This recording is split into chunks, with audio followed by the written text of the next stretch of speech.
Hi and welcome to Axiom Chemistry. This video is part of the lab series and discusses the diffusion of food colouring in water. Now, if you've ever put a tea bag into hot water and, without even stirring it, noticed colour starting to spread through the liquid, then you've seen particles diffusing. That is, you've seen the intermingling of substances by the natural movement of their particles.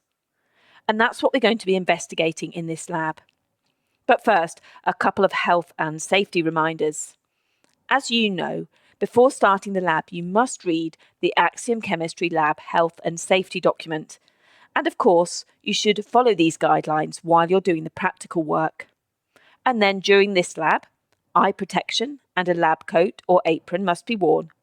And also suitable precautions should be taken when heating and pouring warmed water.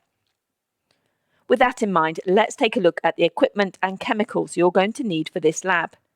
These are of course all listed in the Axiom Chemistry Lab Equipment and Consumables list. So this is what you're going to need. 2 identical transparent beakers or glasses, a timer, I just use the one on my phone, and then some means of warming water such as a small pan on the stove. So that's the equipment, and the chemicals are very simple. You just need water. Ordinary tap water is fine. And then you need liquid food colouring.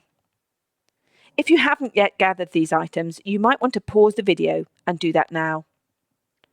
If you're going to do the optional further investigations, you're also going to need chilled water and different colours or brands of liquid food colouring. But there's no need to gather those things right now because you can decide whether or not you're going to do those investigations after you've completed the main lab. Okay, let's take a look at a lab report. It of course should start with a title, and here's my title: Diffusion of Food Colouring in Water. Next we need a goal or hypothesis. I've written a goal, and it is simply to observe the impact of temperature on diffusion rate.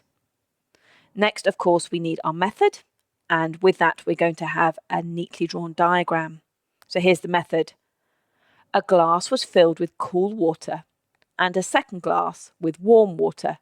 That's why you need a method of heating water, either a pan on a stove or a kettle or something. Okay, let me just start sketching the diagram.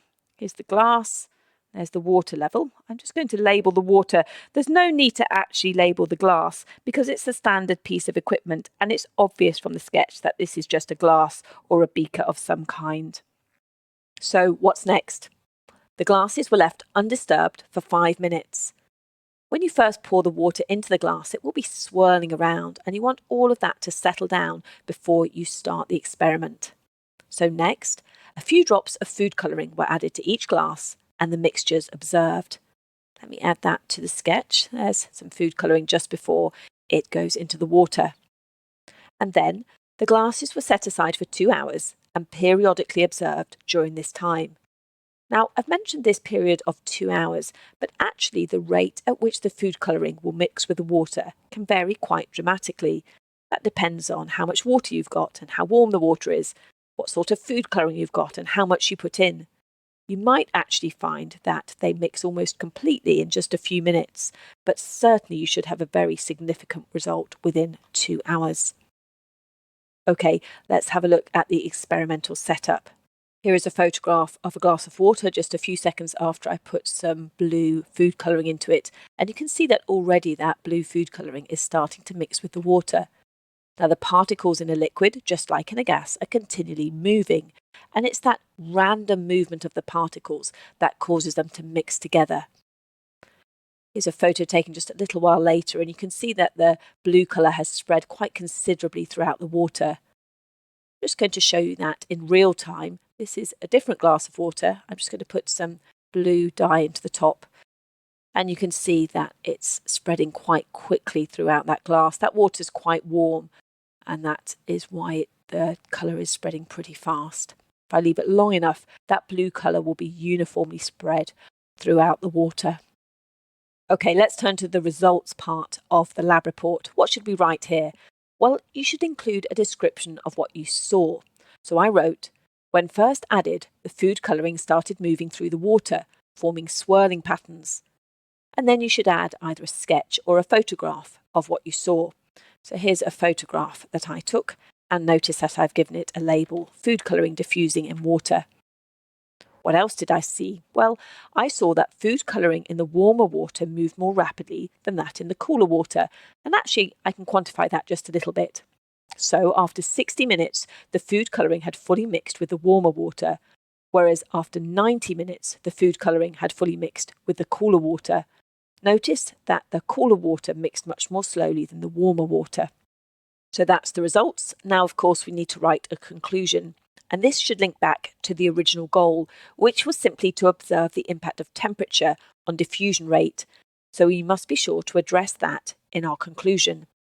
So here is what I wrote. The food colouring diffused through the water. Diffusion occurred more rapidly in the warmer water. And that's the end of the lab report. So now you should go away and complete this lab. And remember, a well-conducted piece of work will include both careful practical work and a well-written report. Just before I end this video, I want to show you 3 optional further investigations that you could do. So here's the first. Will food colouring diffuse in very cold water?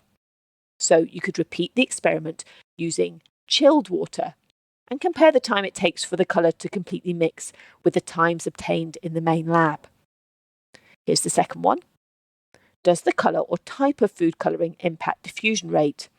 So using water of a particular temperature, you could repeat the experiment using different colours or different brands of food colouring and compare the time it takes for the different substances to completely mix. And finally, what happens if I add 2 different colours to the same glass of water? So you could repeat the experiment adding drops of 2 different colours and observe how the colours mix. Let me just show that to you. Here I'm adding some red dye to some water. And then in just a moment, I'm going to add some blue dye. Let's do that now. And you can see that both the red and the blue dye are mixing through the water, but also the blue and the red are mixing with each other.